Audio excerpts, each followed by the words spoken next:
Welcome to SVG-TV News for Tuesday, June 13th, 2023. I am Rochelle Batiste with the details.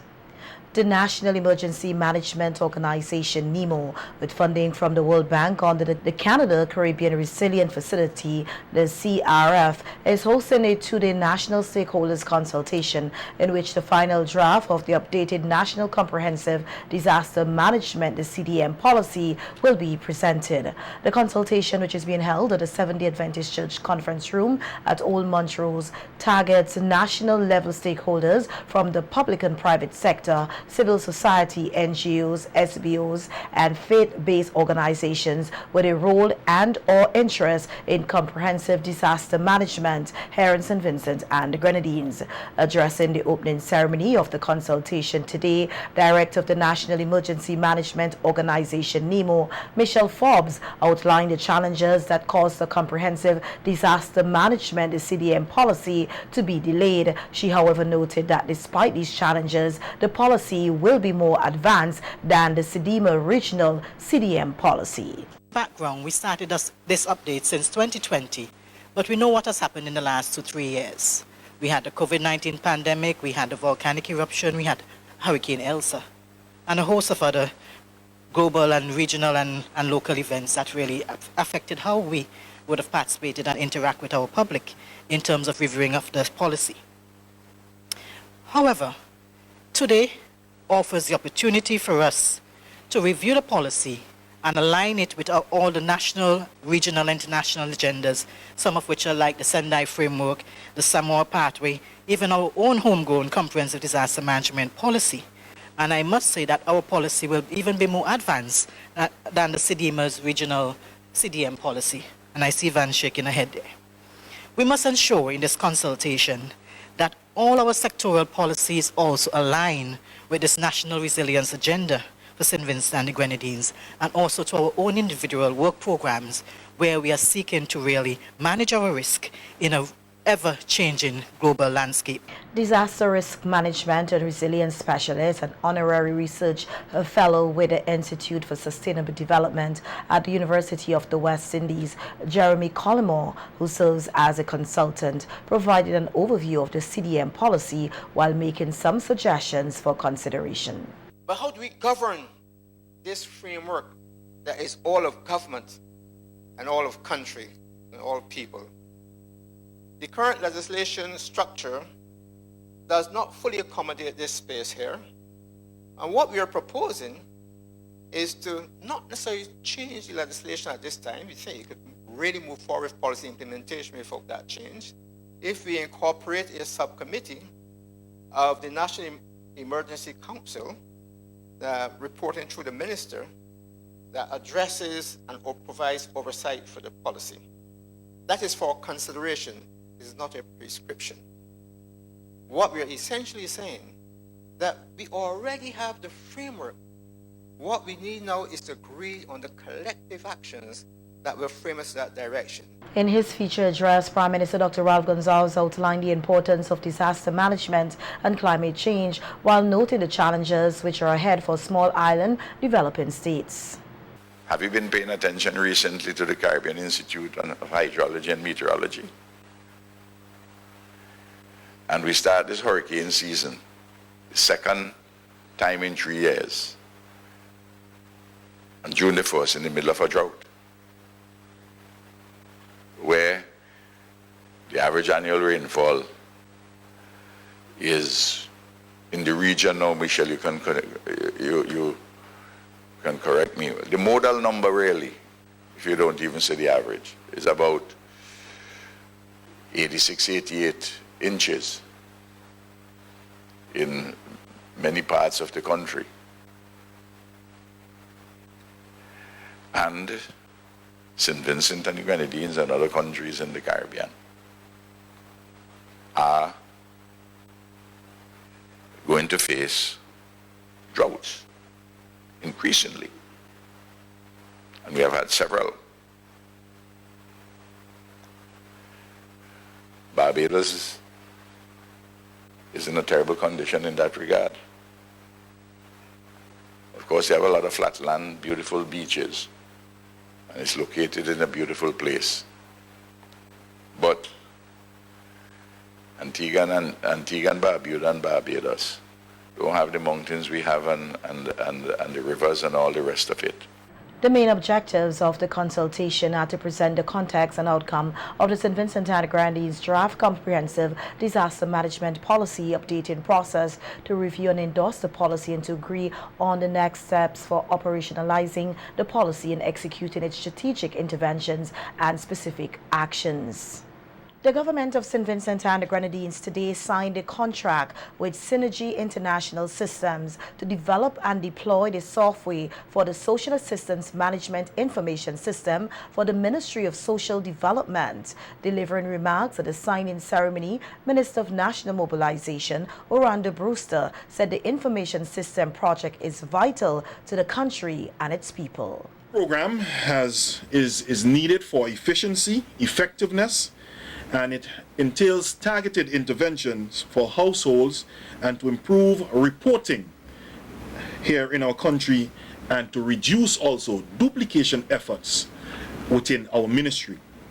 Today marks the conclusion of approximately 80% of the consultations with key primary stakeholders in the ministry, while external entities consultation will continue on Thursday this week. So this program is wide, it's cross-cutting. And the group that I mentioned before, Synergy, has a key role to play in this program. And this company has been contracted by the government in partnership with the World Bank through a loan called the Human Development Service Delivery Project, or the HDSD project. The HDSD project, which ends in December 2023, aims to reform social protection sectors where a draft social protection policy framework has been developed, a draft national disability bill, a draft social protection bill, and a draft elderly care and protection bill is pending. Therefore, Synergy hopes to combine all the ministry social protection programs through a digital platform called SAMIS, which is the acronym for Social Assistance Management Information System. And this will be done to address eligibility and to also streamline the criteria as to how persons will interact or access our program here within the ministry. Brewster said his ministry is happy to reach this milestone in which all social protection services are being reformed to accommodate and develop the various social assistance programs. And it touches and concerns the improvement of lives and livelihoods here in St. Vincent and the Grenadines. Coming out of the COVID-19 pandemic and the volcanic eruption, we noticed that there are many gaps in our country as it relates to some of the areas being underserved and some of the populace being overserved. And the SAMIS project would take into consideration this aspect of what we are experiencing in the ministry, especially in the area of social protection. And we can smooth this out in the most effective and efficient manner, where the resources will be placed where it is needed. I must commend again each of the stakeholders involved in this project. And I must mention the hard work and commitment from my team here at Social Protection, with the driving force being our permanent secretary, Mrs. Marissa Finch-Burke. And the support has been excellent from all of the different ministries, whether it relates to the entity of NIS or the Electoral Office, Agriculture, wherever we are asking for the data from. We have been receiving that data in an effective and an efficient manner.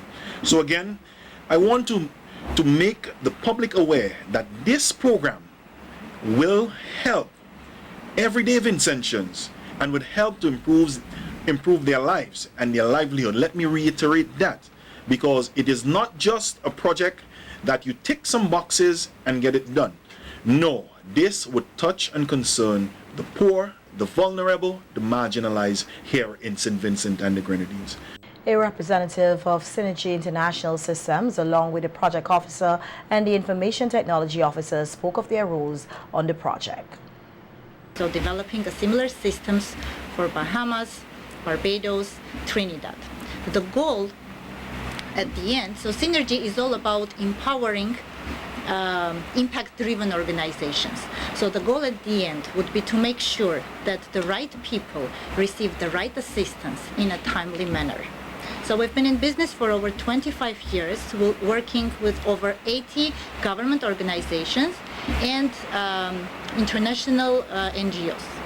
And we operate mainly in 4 domains. So one of them, of course, is the social protection, digitization. Other domains include e-justice, monitoring and evaluation, and public finance. My name, as I said before, is Gordon Webster, and I'm the SAMIS project officer. I've been working I live in the Caribbean, so I'm a native, CARICOM unity, but I've been working in the Caribbean for the last 30 years. A lot of that has been also with social protection, and I've been involved in this project for a couple of years as we've been working with the team across the country, looking at how we can drive improvements to how the social safety net in the country is strengthened. You know, coming out of all the shocks to the system that we've had between COVID and the volcano, it's a passionate part of what I do in terms of it brings me joy in all the types of engagements I do to look at how we can deliver benefits better to the citizens.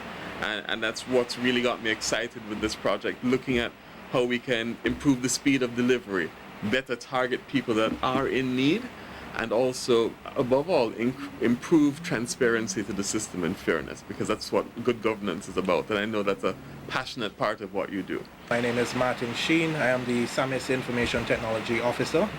So my role would be more of the interlink of making the continuation of SAMIS the solution and giving support after the project is completed in December. Going forward, it will also be engaging with the digital transformation aspect, making sure that we are interconnected with other institutions and other ministries, gathering data from maybe electoral office and also the NIS division. Going forward in the next few months would be a bit of, as my colleague says, rubber hit the road, but we will make sure and endeavor that we get the solution on stream and bring this support to the people of St. Vincent and Grenadine. 10,000 Vincentians are expected to benefit from the decision made by the Canadian government to include St. Vincent and Grenadines on the list of 13 countries which now qualify for visa-free travel to Canada. This is according to Prime Minister Dr. Ralph Gonsalves, who was discussing the issue on radio last Sunday. The estimate among informed people is that this positively helps in excess of 10,000 people, which is a significant number. But as I said, and as the Searchlight editorial front page carried it, I want the full resumption, what I call the whole hog now. That there be no restrictions whatsoever.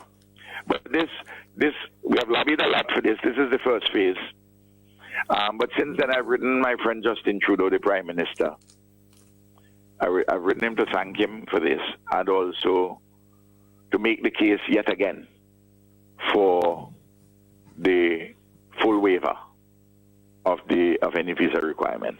The announcement of the visa-free travel for eligible Vincentians and citizens of the other 12 countries added to the Electronic Travel Authorization Program of Canada was made last week by Minister of Immigration, Refugees and Citizenship, Sean Fraser, who said the new approach for known travelers to Canada will help to facilitate more travel, tourism and international business between the various countries and help to strengthen people-to-people and cultural ties. To be eligible for visa-free travel to Canada under its ETA program, you must have a Canadian visa in the last 10 years or currently holds a valid United States non-immigrant visa and can apply for an ETA instead of a visa when traveling to Canada by air. And in news coming to hand this evening, we hear that former government Senator Deborah Charles has taken up the position of clerk of the House of Assembly effective today, June 13th. Charles, who served in Parliament before as a senator for the ruling Unity Labour Party government, has succeeded Nicole Herbert, who recently began her retirement after serving in the House of Assembly for some 25 years. Charles, who holds a law degree, also served as parliamentary secretary in the Ministry of Education, National Reconciliation and Ecclesiastical Affairs from 2015 to 2020. As we continue to highlight the top performers at this year's Caribbean Primary Exit Assessment, CPEA, we are also highlighting those who have contributed to their success, their teachers and parents. The principal and staff of the Sugar Mill Academy are thrilled about the school's performance at the exam, having secured 3 places in the top 10 and a 100% pass rate. In an interview with SVGTV News, principal of the academy, Liz Cordes, said she anticipated great performance from the students. Assistant grade 6 teacher Samantha Bullock, along with vice principal and grade 6 teacher Hazel Agard, said they are all happy about the results, while noting some of the challenges encountered leading up to the exam. In regards to the challenges, I would say, to be honest, having the children be punctual. But other than that, once they came in, we know we got to work. They know what they had to do. They know what they were working towards, and they did what they have to do. We're not really much challenge in that regards. Okay, and if I should add to Ms. Bullock, another challenge we had was getting them to complete assignments and the past papers. We know it was overwhelming trying to do as many past papers as possible one evening, one night. So some of the challenges is for them to complete them and come back in the morning so that we could mark them. So completing assignments also was a challenge. The vice principal and principal also noted that they use creative teaching techniques which were fun for the students and helped them to remember the information taught. Yeah, we were quite confident because Sugar Mill is known to have quality passes, and we hold our children accountable for their learning, and we always expect great things from them. So this year it was no exception. We know the group of children, they were willing, they were determined to achieve success, and we know that they would have all worked to the best of their abilities. So we were very confident. And of course, to add, you know, we're big on making sure our children are very well-rounded. Of course, we're school first, so academics, huge. But the whole package is really important to us. And because the teachers find such innovative ways to get all that work done. I know Mrs. Agard talked about time managing, you know, getting them to do all the assignments. But it really stood out to me that during their graduation speeches, every one of them spoke about how much fun it was learning. It was hard, hard work, lots of challenges, yes, but every one of them spoke about the fun activities that they did to remember all that they were learning. So I think that really helps when you know, we don't make it just a mundane chalk and talk thing on a daily basis. And teamwork in that class through the roof. They support each other, help each other so much in a very positive light. So I think just the team effort from teachers, students, always, we call ourselves the Sugar Mill family, and it really stands out on occasions like this. And grade 5 teacher Galen Williams used the opportunity to give some advice to the students who will be sitting the 2024 CPEA exam. Review all the concepts that you would have been taught. If there are any that are giving you trouble, I would say review, ask questions, get clarification, because when you look at CPEA, it begins even from grade 4. So I would say go back to your grade 4 notes and so on and review, because it's all connected, right? So work hard, be motivated. You have to aim for something, and you have to decide what it is that you want and work towards it. Once you have an aim in mind, you are going to be successful, so keep at it. Students' final scores for CPA 2023 were derived from the aggregate scores of both components of the exam. That is the external assessment, which consisted of multiple choice tests in mathematics, science, language arts, and social studies, and from the school-based assessment, which comprised a project, a writing portfolio, a book report, as well as teacher tests, pupil-made tests, and can-do skills exercises in mathematics, science, language arts, and social studies. We hear that having been closed since March 2020 to the general public due to the COVID-19 pandemic, the Mental Health Rehabilitation Center has been reopened to visitors. In a telephone interview today with SVG-TV News, Senior Nursing Officer at the Mental Health Rehabilitation Center, Dr. Elizabeth Medford, welcomes the family and friends of patients at the health center to come and visit. Dr. Medford, however, reminded visitors that they will still have to follow some COVID-19 protocols. Inform the general public that as of today, the 13th of June 2023, the Mental Health Rehabilitation Center will be reopened for visitors. Our visiting hours are between 10 and 12 in the morning and 3 to 5 p.m. in the afternoon. However, we are still experiencing cases of COVID, and we are still maintaining part of the protocol, so we're asking the visitors kindly to receive a mask at the gate. They will wear the mask during the time of visiting. They will wash their hands before entering the ward, and after visiting, they will wash their hands again before leaving the ward. So we just like to welcome the general public back to visiting with their loved one. It has been a long time, and we are excited to have them, but we are kindly asking that they would adhere to the protocol. Meanwhile, Dr. Medford said they are still going forward with their plans to reintegrate in the primary care program, which will provide more mental health patients to take advantage of the services at the regular district clinics. The general public to know that we are still going forward with our reintegration of mental health into primary care. They are going to be seeing more patients attending the regular clinics at the different district clinics, and we are asking that you give them your love, support, and respect.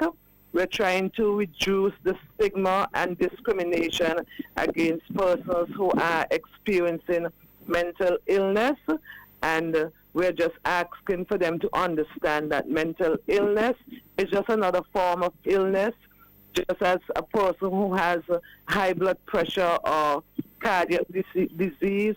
But this mental illness, it is happening to a person who has the same feelings and expectations as anyone else, and they need extra love and support. So we're asking the general public just to lend that support to them so that we can continue to help them to remain functional at the community level. We continue to build capacity. Last week we had a session with 20 faith-based organization leaders from 17 different churches, and we are so glad that they are now on board so that they can help us to maintain the protocol for these persons as they experience the different form of illness in the community.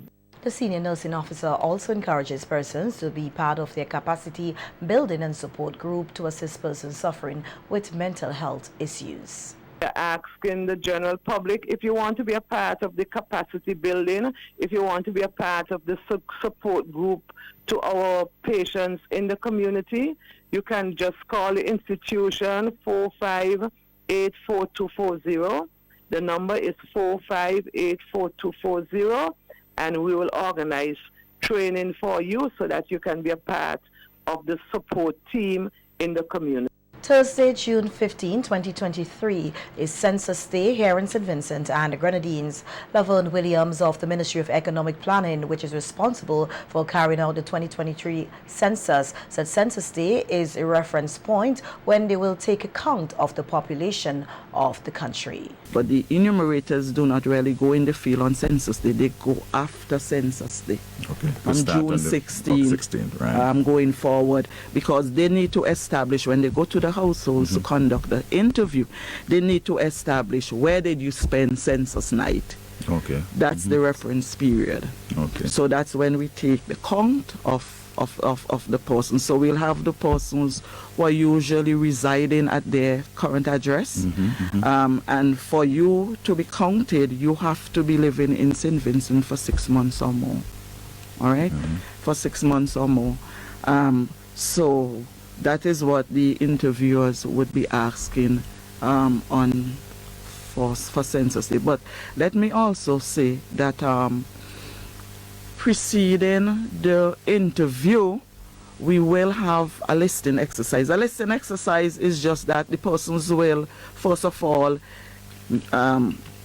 do a listing of all of our buildings, our dwelling units, and our households before they conduct the interview, because they will need that information so that they can go back now to the household to gather the information, gather the data.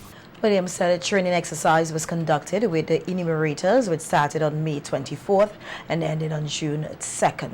Now, what is going to happen this time, because we are engaging the use of digital devices. It's the first time the census will be conducted using digital devices.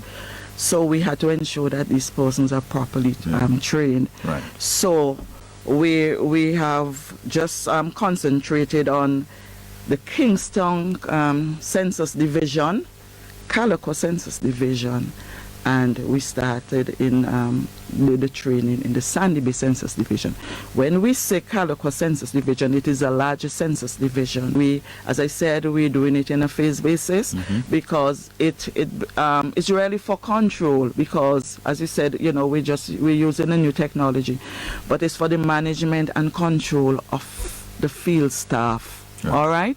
So when we're pretty, comfortable that they are settled and they are on their way, then we will roll out the other census division. Okay. All right. So we have trained just over 100. We have about 130 enumerators that we will be deploying in the field. Members of the public were also assured that they need not to worry about the information they provide during the census interview exercise. We need, when the interviewer goes to the household, okay, so when the interviewer goes to the household, they'll have to establish who is the head of the household. So we'll need the name of the head of the household. Okay.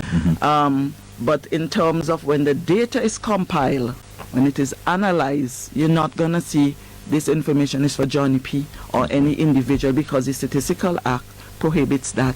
The confidentiality that is enshrined in the Stats Act would not allow us, or it does not allow us to disseminate data on any individual person. So basically that is in terms, so I just want to ensure persons that they need not be worried in terms of the confidentiality of the data and being hesitant in complying with the interviewer and, not wanting to give the information, the data. For census purposes, Williams said St. Vincent and the Grenadines was divided into 13 census divisions, 11 on the mainland and 2 in the Grenadines. She said within the divisions, they have smaller blocks referred to as enumeration districts for completeness and to ensure all households are counted.